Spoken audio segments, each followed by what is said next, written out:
코로나19 신규 확진 환자가 어제 하루 107명 늘었고 204명이 완치로 격리 해제됐습니다. 전체 확진 환자 수는 8,000명을 넘어섰습니다. 사망자는 오늘 1명 추가돼 모두 73명입니다. 취재기자 연결해서 자세한 상황 알아보겠습니다. 김종균 기자. 네, 사회부입니다. 네, 오늘 집계 결과에서도 확진 환자보다는 격리 해제된 인원이 많군요. 네, 그렇습니다. 어제 하루 확진 판정을 받은 환자는 107명입니다. 사흘째 100명대에 머물렀습니다. 누적 환자 수는 8,086명이 됐습니다.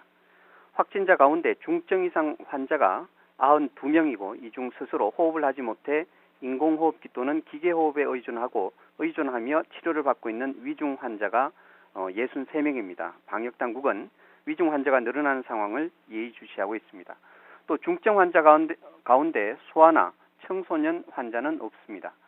사망자는 어제 5명이 늘었고 오늘 오후 1명이 추가돼 모두 73명으로 집계됐습니다. 오늘 0시 기준 집계 상황에서도 일일 격리 해제자 수가 확진 환자 수보다 많았습니다.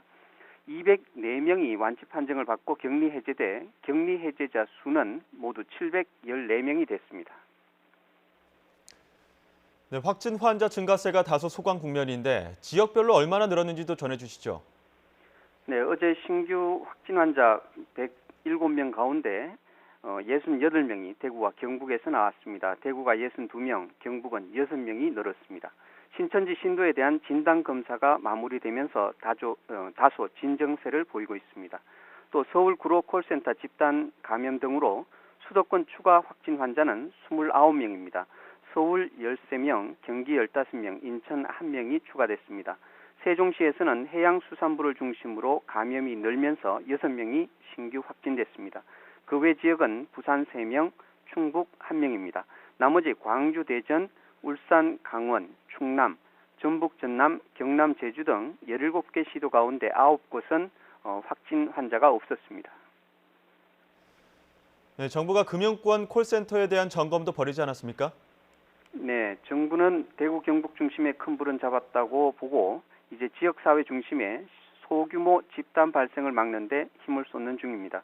그중 하나가 콜센터인데 밀집도가 높고 비말 전파 가능성이 큽니다. 정부는 어제 금융권 콜센터의 감염 예방 대책을 발표하고 관련 사업장을 집중 점검했습니다.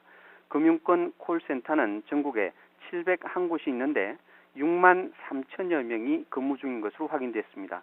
금융당국은 상담원 3교대 근무, 재택근무 등을 적극 활용해 밀집도를 절반 이하로 낮출 것을 권고했습니다. 또 시급하지 않은 상담이나 민원 전화는 최대한 자제해달라고 당부했습니다. 정부는 아울러 세종청산의 추가 확진을 막기 위해 오늘부터 부처 간 연결 통로와 옥상 정원을 완전 차단했습니다. 지금까지 사회부였습니다.